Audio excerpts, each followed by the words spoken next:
boys screws loose, they done stripped the bolts on them. Shoulda never sent them to pick up the work for me. Sprayed the park and had my shit inside the car. Marcus Smart boy was shooting with a 36 on him. Said if he wasn't in the rush, they was all goners. Tech cursive on the jets, he was gonna show. All right. Greetings, Chudlings. Welcome to another episode of Chuddy's Corner. It is Sunday, April 6th. The Celtics go out tonight and absolutely destroy the Wizards, 124-90. No Tatum, no Porzingis. I think Porzingis was an illness. Tatum is the ankle related. I think just soreness, just kind of a rest day. Probably just upset after the Duke game last night. We're going to break down the game. Tommy points everywhere. We're going to talk a little around the NBA. Lakers get a big win tonight against OKC. Also going to be giving you updates on the main Celtics. We're watching it live too, so you'll be getting live updates on how their playoff matchups going. But first, let's talk about this game tonight, Chuddy. Celtics-Wizards. This Wizards team is not good. Even if they're trying hard, their best is not good. And that's kind of what we saw tonight. The Celtics just kind of absolutely drubbing them. What's the big takeaway from this game, if there is one? The big takeaway is that we made it out of the game with everyone's health intact, as far as I can tell, really. Yep. I mean, honestly, good Tatum minutes. It's hard to take much away from this one, whereas the Wizards, like I said, they're playing hard, but they had 8 guys out tonight, a lot of solid players. At this point in the season, they're just trying to get to the finish line, trying to secure as good a possible position in the draft lottery, and they want that lottery ball, they want that number 1 pick, they want Cooper Flag. But right now I think they're 1 game or a half game off the worst record. They've actually been playing fairly well since the trade deadline, as we mentioned, bringing in Smart, bringing in Middleton, bringing in AJ Johnson, and turning things over to the young player. They've been playing really hard. They've been pulling out some games, including some against not even that bad a competition. So they've reached the point now where it's like they almost have to not play a lot of these guys. We saw, again, 8 guys ruled out. Marcus Smart dressed, but was also ruled out before the game. So it was 7 or 8 pretty much young guys for the Wizards, running around, getting some cardio. Looked like no real semblance of an organized basketball team running plays on either end of the floor. Celtics were playing very hard. I don't mean to say it that surprisingly, but it seemed like they almost were playing harder than they had to. A lot of that was obviously the bench guys, but just out for like a casual Sunday stroll.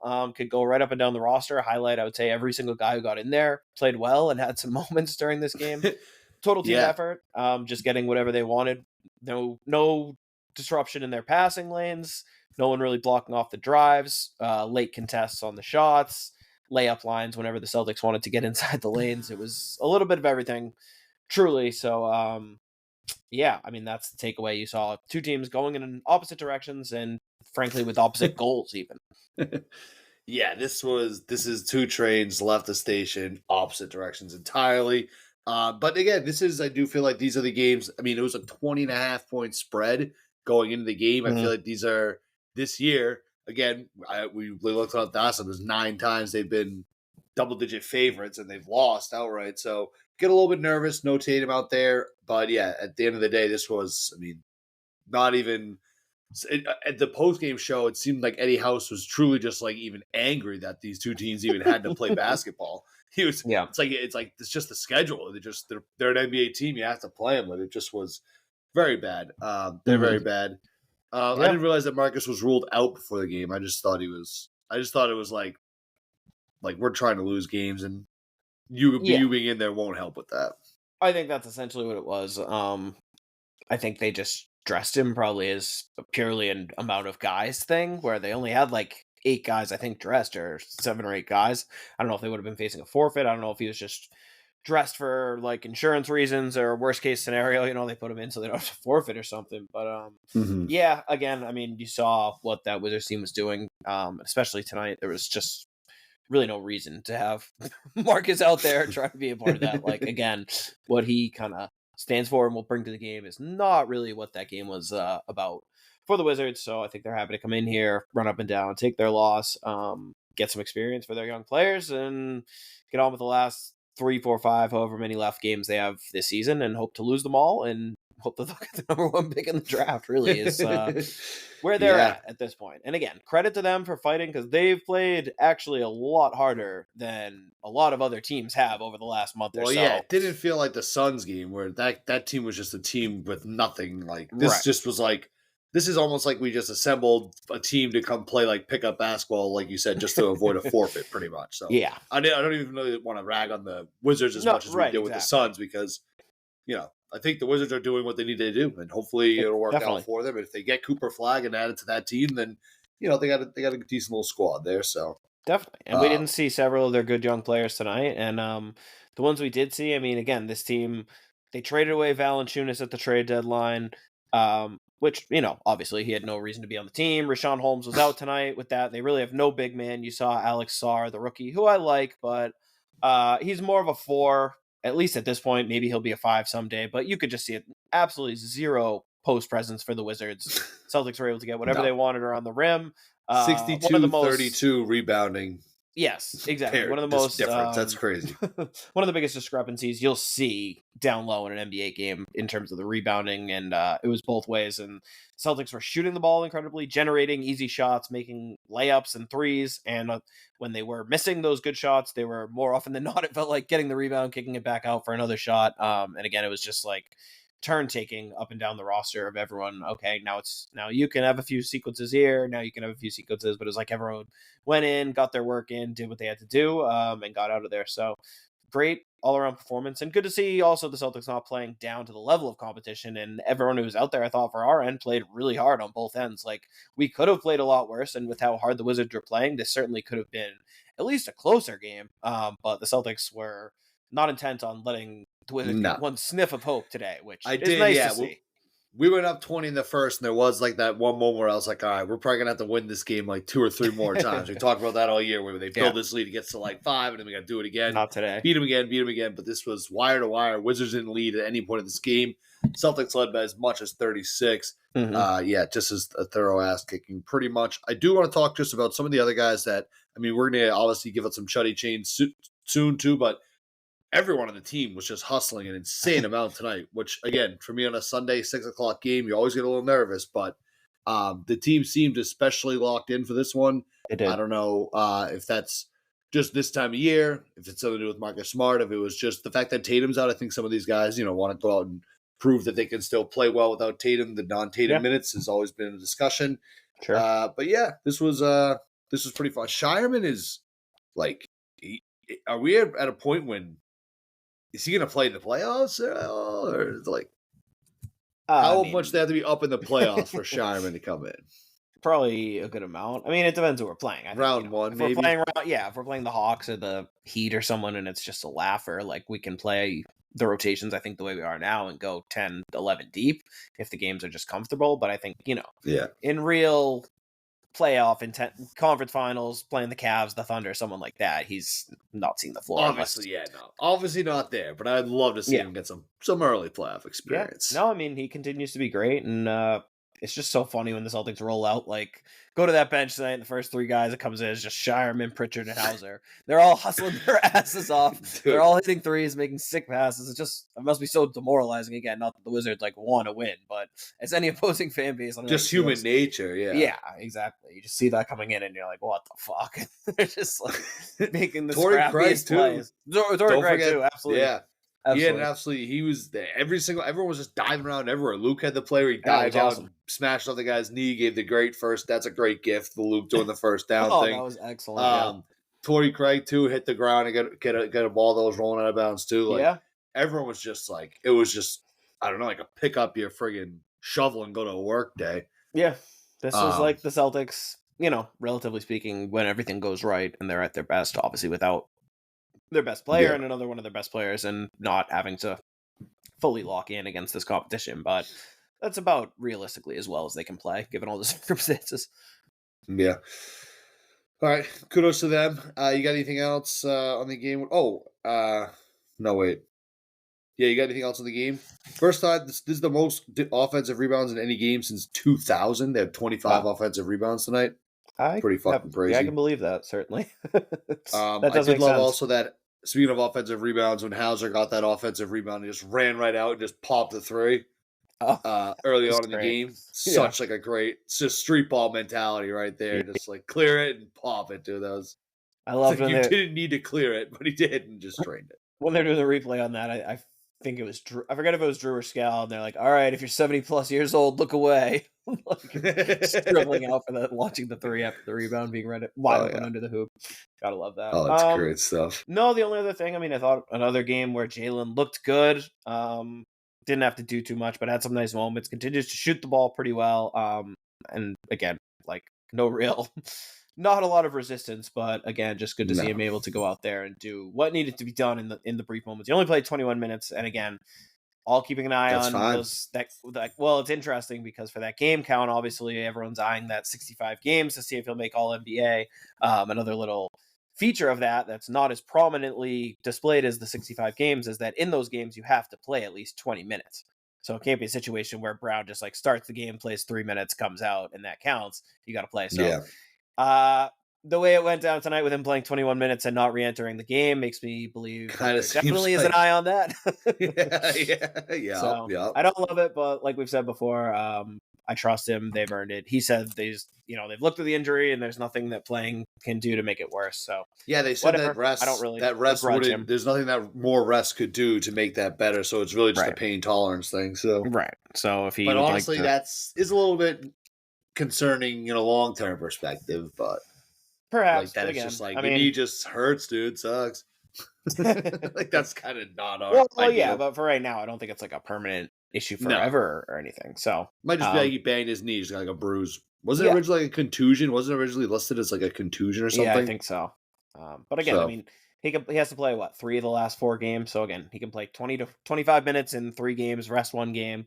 He'll get a full week off during the play-in tournament, and then hopefully, it is what it is. I think at this point, I'm not sure there's anything else that can be done. And again, I don't blame him if he wants to go. If he feels like he's as good as he is, and he wants to go out there, play 25 minutes, and make an All NBA team, like it's hard to really fault him or begrudge him for that. When I mean, that's something that's brought up in the first paragraph when talking about guys' legacies, and he's this close to probably getting it. So like, I can't. He should play. Like if nothing's if you can't get hurt more, just play. Yeah. What was going on? Did you see too that Marcus Smart got into it with someone in the crowd behind them? Did you see any updates or anything on that? I saw the guy got tossed out, but yeah, I know it seemed like he was upset. It seemed like the whole team was like upset or whatever. And yeah, who could possibly be chirping him? Vile to think about. Maybe it was a Wizards fan. I don't know. Weird situation. It was also weird as it was going on as the crowd was loudly chanting, "We want Marcus" too. So it's like, yeah, the crowd is all pouring down love on the guy, and it's like, what? There's some asshole in the third row like yelling at him. So haven't seen anything about what he said, but just obviously gonna assume it was some despicable behavior. Yeah, I know. Straight to the gulag for whoever that guy was. Yep. Sounds fuck fair. off. Right. So Definitely. All right. Let's give out some Chuddy Chains then, shall we? Yeah. All right. Chuddy Chains sponsored by Mario's Roofing, Mario's Siding, Mario's Windows, Mario's. You just got to call Mario's. At Mario's, we pride ourselves on quality, safety, and value. We wouldn't do anything to your home that we wouldn't also do to our own. Call Mario's today and ask about their spring specials. Tell them Chuddy's Corner sent you. You get $50 off your installation. Some restrictions do apply. Give them a call, 781-344-2420, or you can visit mariosroofing.com. Mario's Roofing. We won't soak you in order to keep you warm and dry.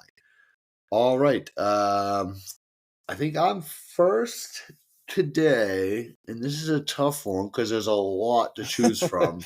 Yeah. There's one that I just feel like is pretty obvious, and we've been choosing that person a lot lately, so I think I might go a little bit away from that in the belief that you'll probably just pick this person if I don't. They'll fall to you. So I'm going to pick, maybe you'll surprise, I'm going to pick Torrey Craig. I thought that he just had, again, coming in the limited amount of minutes, I think he had 3 blocks, 8 rebounds. Just was everywhere, just running around. And again, I think for a guy who, he's 33, veteran player. He came here and it's like he just sometimes just doesn't play games. And he's sitting there not playing, seeing, younger guys, other people getting minutes and not him.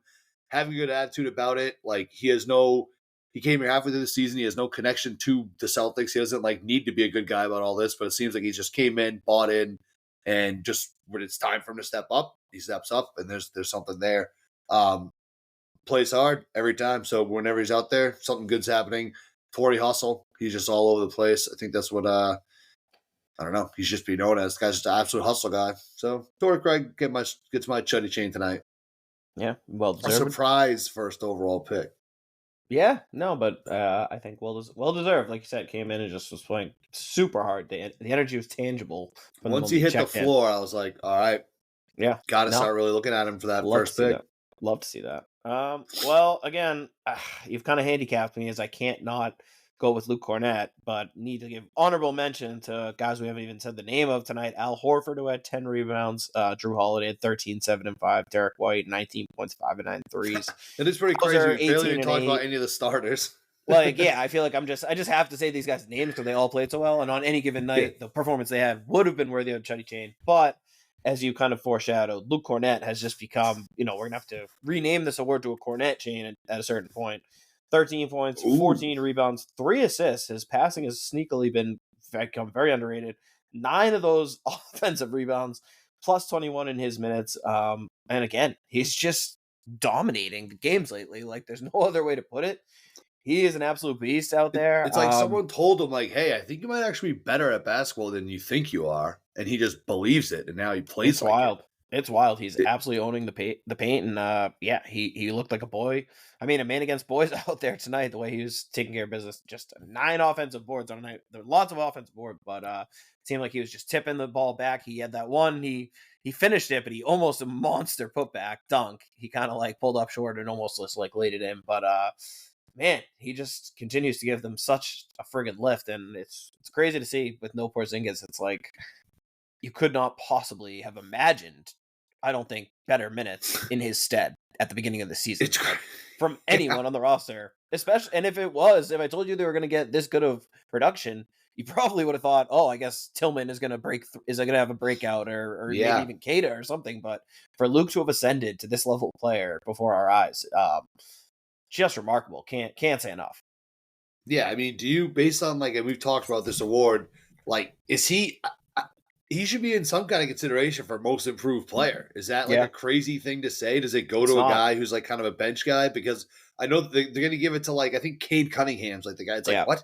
He was supposed to be a stud and now he's good. Right. I don't know. Right. Luke is the leap he's made. People who don't watch the Celtics regularly, when I bring it up, I'm like, Luke is like a solid player. Oh yeah, you see green teamer. You just it's no, dude. You gotta watch the games. He is an absolute monster on the offensive glass, on the defensive glass, the putbacks, the alley oops. He's just. It's he realizes his size and just how powerful and how impactful he can be in games, and it's been absolutely unbelievable to watch. So, and the way they can dominate with a second big in there, obviously started Horford and Cornett tonight, and it's been a lot of double bigs, and it's he's thriving with that spacing because a lot of times, the other big will be dragging a big man outside, making that paint even more wide open, and so it's when your second big guy in there is fucking 7'2" with great hands and great fundamentals and a motor that just won't quit. Yeah, that's going to work out pretty well. So good for Luke, like you said, for kind of seizing the opportunity. That'll do the trick. Good for Joe and the Celtics for embracing it and for leaning into it and giving him this opportunity to shine. It's been awesome to watch. And also, you said, tell these people to watch the games. Luke's almost brought it to the point where it's beyond even game watching. You can even tell them to just look at the box score. Look at the stat. I mean, yeah. Doesn't he have the second best net rating in the NBA or something like that? Yeah, he has some. It's the top net rating. The top 5 is 4 Thunder players and Luke. That's crazy, unbelievable. Yeah, it's wild. Secret weapon. Yeah, truly, he's an absolute weapon. Mm-hmm. All right, I mean, you're saying when I said rename the award. I think we should just call our end of the year award the Luke Cornett Chuddy Chain of the Year award. Yeah, definitely that might be what we have to do. Definitely have to. I don't know if the interns have been tallying wins, but if he's not in the lead, he's got to be at least knocking on the doorstep. Yeah. Oh shit, that's a good task for the intern. Yeah. Yep. That's something you're gonna do. All right. Right. What do you got some stuff from around the NBA for us? Let's fill us in the latest news. Yeah. So Chuddy's Corner is brought to you by Nick Perino Real Estate. For any real estate needs, go to nickpiraino.com, nickpiraino.com. That's a good friend of ours, a good friend of the show. One of the original creators of Chuddy's Corner. He's been with us since the early days. Just helping us keep the lights on at Chuddy's Corner, the original sponsor of the show, and the best in the business when it comes to real estate. He's helped both of us move into the houses we now own, and he'll do the same for you out there. He's someone you can trust. This is a big process. Whatever you're doing, buying, selling in real estate, you're going to want someone you can trust, someone you can talk to at any time, who's right there, who will answer the phone, talk you through any situation, answer your questions, put you at ease, and make you feel comfortable, make you remove the stress, and feel like you could trust someone. That's Nick, and that's why he's the official realtor of Chuddy Corner. Shout out to Nick. Yes. Mm-hmm. Okie dokie. What's the latest tea from around the association? The tea is strong. Has Ja Morant pointed his finger aggressively at anyone recently? Not since the last incident. No, I can't say that he has. Have the Grizzlies played? Yeah, no, not so sure. So, there's been some good games. The pressure point right now in the NBA continues to be kind of that 3 through 8 spot in the Western Conference as we come down to the final week. It's still completely wide open. They're still jostling for position. We've got the Clippers, the Timberwolves, and the Grizzlies all have the same record at 6, 7, 8. And then Nuggets and Warriors and Lakers are about a game or two in front of all of them. They're all like almost tied within the loss column, all 5 of those teams. So really could be anything. And obviously the play-in tournament has made it that much vital for these teams to win. So they're all scratching and clawing. It's been really fun to watch, and we're going to get some really fun games coming up this week that are going to resemble almost like playoff type of games in the last week or two. We've already seen a few of them, obviously, and we're going to be seeing some more, which is great for the NBA. Very exciting. And, as we've talked about all year, just these West playoffs, and no matter how the matchups shake out, it's going to be absolutely incredible to watch. Almost all of these teams are playing really, really good basketball right now. That includes the Lakers, who had probably their best game of the season today, went into Oklahoma City, absolutely smoked the Thunder from start to finish, just lighting it up from 3. They were not missing. I think they hit like 15 of their first 21. Luka had it going on the step back. Everyone had it going. For the Lakers, this is pretty much their perfect case scenario.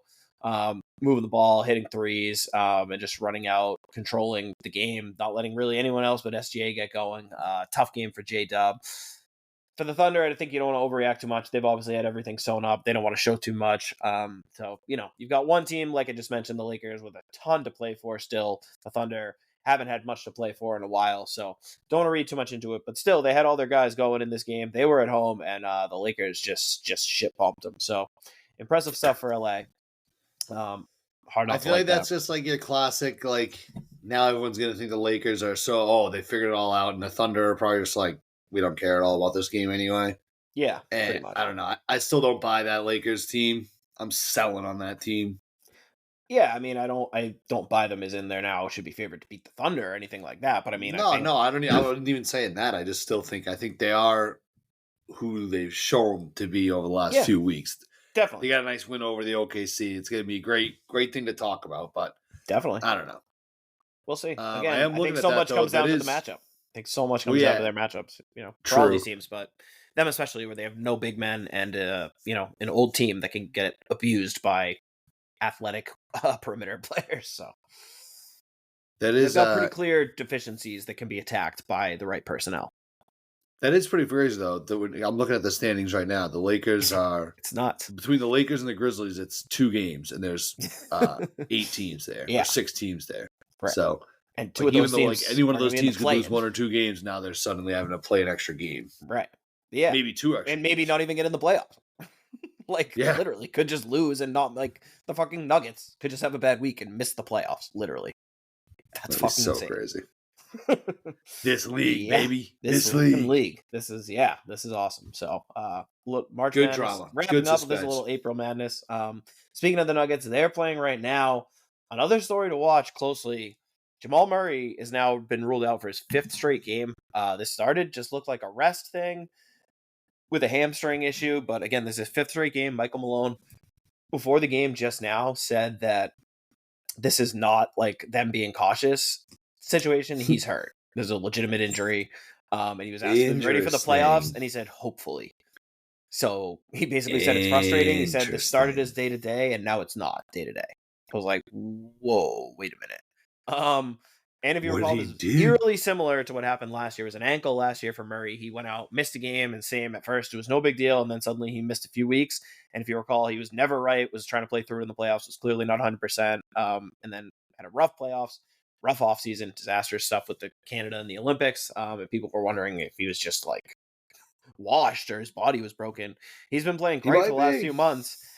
But this has kind of come out of nowhere, and now suddenly it's like, holy shit, what? And again, I just talked about that play-in scenario, so that that would be a much needed, obviously, week off for Denver for one, just for him to rest and get healthy. But even beyond that, if they're in the play-in, suddenly without Jamal Murray, that seems beatable. We've talked all year about the Nuggets, how high their ceiling is, but how low their floor is because their margin for error is just so thin with the roster they have around Jokic, and Yeah. Murray is the I mean, he had a biggest. 60, 10, and 10 game, and they still lost, right? Like, Yeah, so. and that was without Jamal Murray, for what it's worth. So, but we know, in terms of a title contender, they're already probably a long shot. You feel like just because they've done it and they have Jokic, it's like you kind of can't rule them out until the end. But having said that, for them to have any chance, even of getting hot going on a run, that requires, the version of Jamal Murray that we've seen at his highest in the playoffs. So if he's not that, Yeah. they're screwed. And that changes the math a lot on the whole West playoffs and in terms of who you would and wouldn't want to play, I would say. Yeah.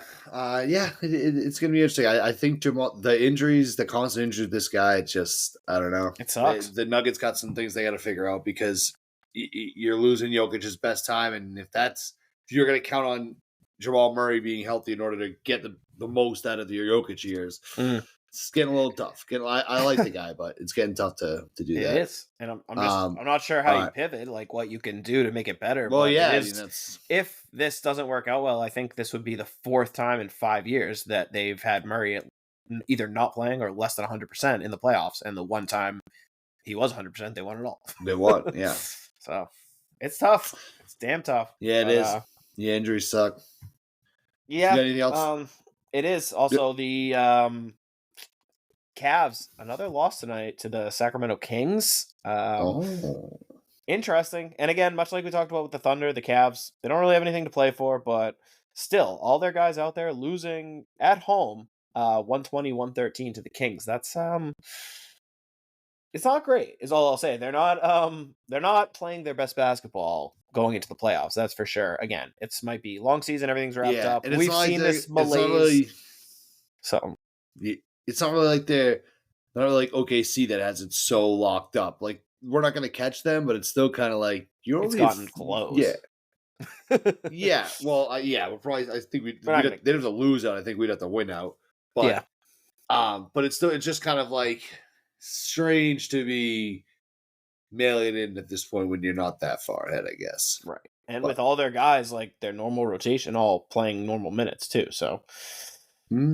Something to watch, something to monitor. Not a big deal, but right. Should we talk March Madness? Yeah, last thing I had to say was just Jalen Brunson did make his return tonight. Finally, because ended up missing, I think, like almost a month and a half with that injury. He's back for the first time. Knicks are winning. They're up 11, but they're playing the Suns, so not a huge deal. Brunson's played 27 minutes, only 9 points, 5 assists, 2 of 7 shooting. So. Obviously, I was watching the Celtics, haven't been fully locked in on that game, but it seems like, he's out there, he's playing minutes, not his usual minutes. Hasn't done anything yet, but... Tibbs is minute restricting? I'm sure someone else is helping him out. They have like a special coach that's literally just like, you have to remind him because he'll just not do it. Yeah, exactly. So, again, for the Knicks... We haven't seen any reason to believe they have any chance against the top teams, but to have any chance against almost any teams, they obviously need Brunson. They're super reliant on what he does for them on offense. So he is at least back. He's out there. He's on the court, and he'll play 30-some-odd minutes. So that's what the Knicks want to see, need to see, and I'm sure they're happy that it's happening before the playoffs. Should give them a little comfort, and maybe convince them they have a shot. Another team that we'll see how the matchups fall for them. Yeah. They're fucked either way. All right. We let's do a little bit of March Madness. That has some pretty crazy stuff for all the first weekend was sort of slow or whatever. We got some absolute madness last night. Duke I think they were up, like 33 seconds left, up 6. Was that Yeah. like the most embarrassing way to look at the way they choked it? Or I mean, you go all the way down, they were up by They a were ton. up 14 midway through the second. They only scored 1 field goal in the last 10 minutes and 30 seconds of the game. Up 6, like you said, with 35 seconds left. It was a 9-0 Houston run in the last 35 seconds. Just disastrous. They got tight. You finally saw the youth kind of catch up with them, going against a very veteran Houston team that just ramped up the defense, played great, and that game was kind of everything. I feel like there's been a lot of kind of negativity towards the tournament, March Madness, college athletics in general to an extent. So it was nice to see a game like that felt like kind of everything that epitomizes what makes March Madness so great. An awesome comeback by one team, a tremendous choke by the other, lots of drama, a questionable call, marquee players, a steal, and figures. like an inbound, like a kind of choke right. job inbound play, like exactly. all the things throwing it away, missing the one free throws. Like, it had it all. Great game, a great upset. For myself, obviously, always rooting against Duke. Deprived us of the Horford versus Tatum championship game, but that's all right. I don't need them going against each other anyway. Happy to see Duke lose. So what a game, and these are the kind of games that, again, make it all worth it. Watching all those games, getting no upsets, this, that, the other, get to see two great teams battling to the end, and what excitement. Love seeing it and love the outcome, and good for Houston, good for Kelvin Sampson. Love the way that team plays, and love that they're built off, veterans who just grind and battle and play defense, and I saw some like video of their coach or whatever when he first got hired, like a long time ago, just being like trying to get people to come out to games, like meeting people on the campus, and then now they're like this like sick team. So it is a great story. On the other side of that, Florida beats Auburn. Horford's been playing some inspired ball, so I think as a pod we might have to be pulling for Florida, because I think that could be pretty big for Al. I think just keeping that kind of going for him. Definitely. Obviously, you won back-to-back at Florida as well. Looking to go back-to-back with us. I think if Florida can do that, it's sort of like, okay, all right. I'm seeing what's going on here. So but that game was another good game too. Very good game. Another good comeback. Good Final Four for sure. Yeah, excellent Final Four, and I think it should be a really good championship game. I'm excited to watch it. I think Florida's a short favorite. But how do you bet against that Houston team after seeing what they did last night? So I think it'll be a great game. Both teams playing well. A lot of vets, a couple good coaches. I'm excited. I think it's gonna be an awesome night. Awesome night of hoops. Awesome basketball. The ladies championship game today. UConn just got the W. 12th championship for UConn. 12th for Oriema. First for Paige Beckers. Just a dominant performance by UConn. Sarah Strong. Shout out Allison Feaster's daughter. Whatever she is, vice president of the Celtics. She's obviously out there. Her daughter, Sarah Strong, for UConn freshman, looked to be like the most dominant player in basketball, doing things that you don't often see freshmen do in that situation. So that was cool. Love seeing that. No issues there either. So fun times. Great weekend of hoops at every level, really. At every level. And for one last taste of hoops on that note, got a shout out. We talked about Carmelo obviously getting the nod. We got the full class for the Naismith Hall of Fame 2025. Melo, Dwight Howard, Sue Bird, Maya Moore, Sylvia Fowles, Danny Crawford, the 08 U.S. Olympic men's team, Billy Donovan, and Mickey Arison. So hard to really argue with any of those names, I would say. Donovan, he's still coaching. Mm-hmm. You can go in without retiring? As a coach, that's just as a player. Because as a coach, I mean, you wouldn't want the guy to retire just so Dwight Howard, too. I think I saw Dwight Howard saying he wanted Shaq to do a speech for him. That's hilarious. Love Dwight. That's a good troll. That's a good list. Yeah, solid class. Big list. Solid class. That's cool. They do a whole team, the whole 2008 team. Yeah, I don't know how that works. I would guess that all those guys are Hall of Famers already.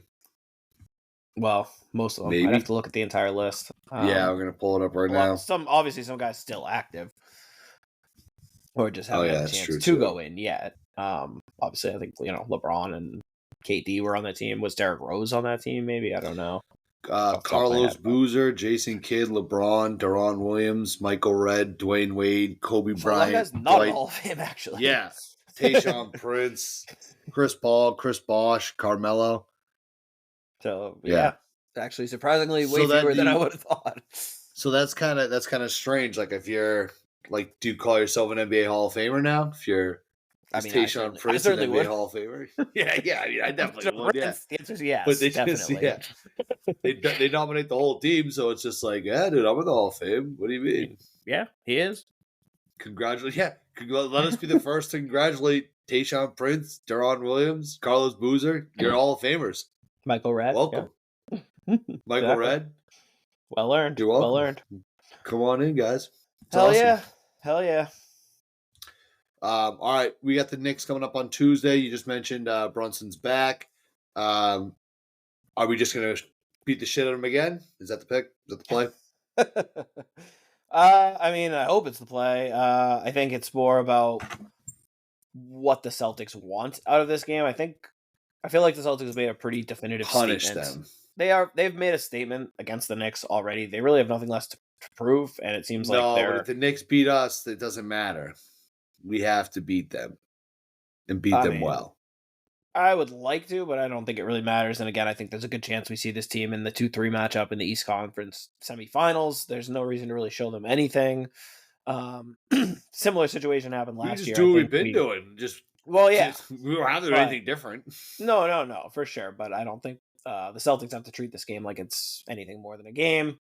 We'll see if he's playing today. We'll see if he plays next game, even who they have back. But recently they've had a healthy lineup.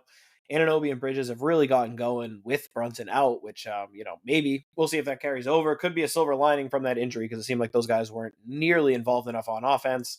Anunoby's got another 30-point game tonight. He and Bridges, again, have both really found their offense. So if they can get all of those guys going, obviously it helps their chances. But yeah, they'll be obviously looking for a big confidence booster going into the playoffs.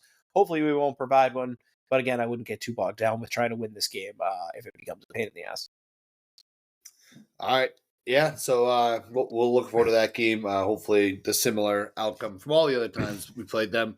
Also mentioned at the top of the show, looks like the main Celtics are getting eliminated by the Osceola Magic. Yep. They're down like 17 with 30 seconds left. So Drew Not Peterson looking just shot some free throws, but yeah, it looks like this one's all over the crying. So still a good season. J.D. Davidson won the MVP. Still a lot to hang our hats on, but we will not get the double or the treble. We just need the Celtics to get one now. we always wanted. We just need this one. This is always the top priority. Definitely. All right. We'll see you back here on Tuesday night. Make sure you subscribe to the show on whatever podcast platform you listen to. Check out our YouTube page too for video episodes. Give us a follow on there as well. Check us out on Twitter at Chuddy's Corner. You can follow King Chuddy. He's at King Chuddy. You can follow me, Dugouts. I'm at Doug_outs. Make sure you check out Seabird Athletics as well. We got our summer line coming out. Different drops be coming out every week. So we got some new stuff out there now. Keep an eye out for more stuff coming out this upcoming week. And we'll see everyone back here on Tuesday. Take care. Peace out, Chuddy.